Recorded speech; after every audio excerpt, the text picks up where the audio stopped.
सगळं सांगा तिकडे काय सांग इथंच थांबा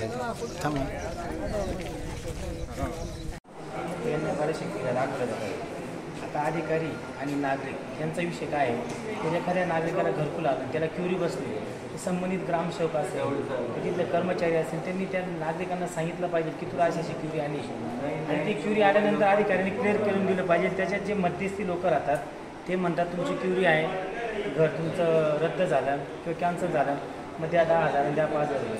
आता त्या घरकुलला जर 1,20,000 आहे तर आता समजा त्यांनी जर 10,000 रुपये दिले त्यांना उरतं काय.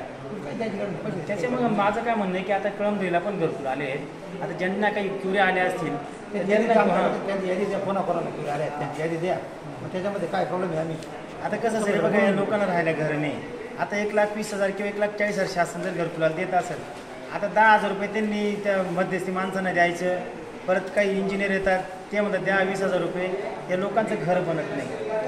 आणि आता जे समजा उदाहरणार्थ काही लोकांकडे जातीचे दाखले नाही जसं आता मातंग समाज आहे कोळी समाज आहे चांभार समाज आहे तर ह्या लोकांकडे जातीचे दाखले म्हणून यांना वर्षानुवर्ष घरकुल काही मिळत नाही. ज्यांच्याकडे आहे त्यांना डबल टिबल मिळतं त्यांना पण आपला विरोध नाही. परंतु जे लोक वंचित आहेत 40-40 वर्षापासून त्यांनासुद्धा घरकुल मिळालं पाहिजे.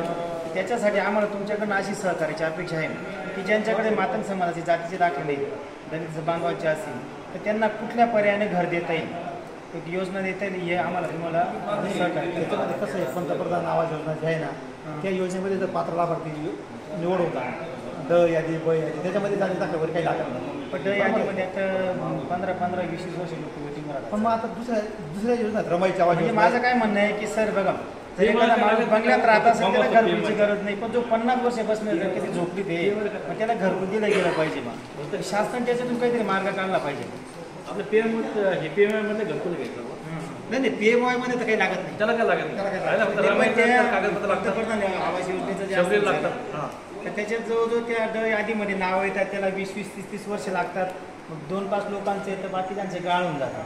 मग माझं एकच म्हणणं आहे की एक माणुसकी नावाचा काहीतरी धर्म असतो त्याच्या पद्धतीने जर आपल्याला दुसऱ्या मार्गाने म्हणा काहीतरी ॲडजस्टमेंट करून जसं दलित बांधव असतील मातंग समाजाचे लोक आहेत काही कोळी समाजाचे लोक आहेत काही आदिवासी समाजाचे लोक आहेत की त्यांच्याकडे जातीचे दाखले नाहीत म्हणून त्यांना वारंवार घरकुल नाकारलं जातं. त्यांना आता शासनाचे गाईडलाईन नाही. आता आम्ही कळमनुरीमध्ये जवळजवळ 150 जातीचे दाखले काढले जामदरीचे जवळजवळ 150 जातीचे दाखले त्यांना घरकुल 100% मिळेल.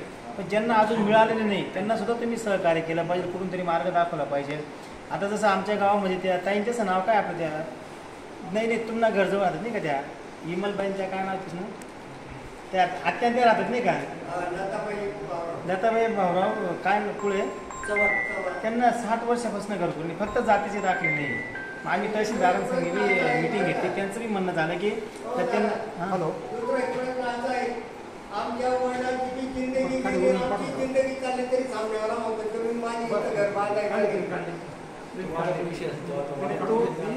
त्याच्यात हा विषय नाही आहे.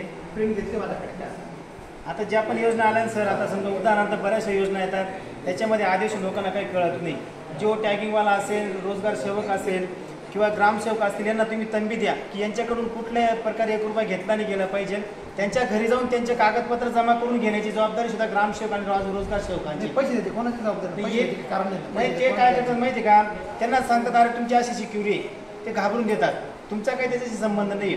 तुम्हालाही माहीत नाही खाली काय करता काय. म्हणजे लोक घाबरले का मग काय करावं लागेल वरती आम्हाला पैसे द्यावं लागतात त्या 5,000 बघा ज्याचं घरकुल मंजूर असेल ना एकदा मंजूर झालं त्याला पहिला हप्ता त्याच्या खात्यावर पडला जातो 15,000 रुपये.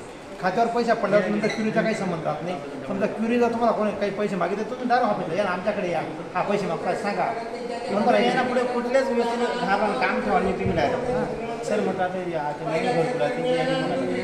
घरकुलांची यादी असं काही सांगितलं त्यांना बस येतोय आपण येतोय चर्चा करू आपण तशी.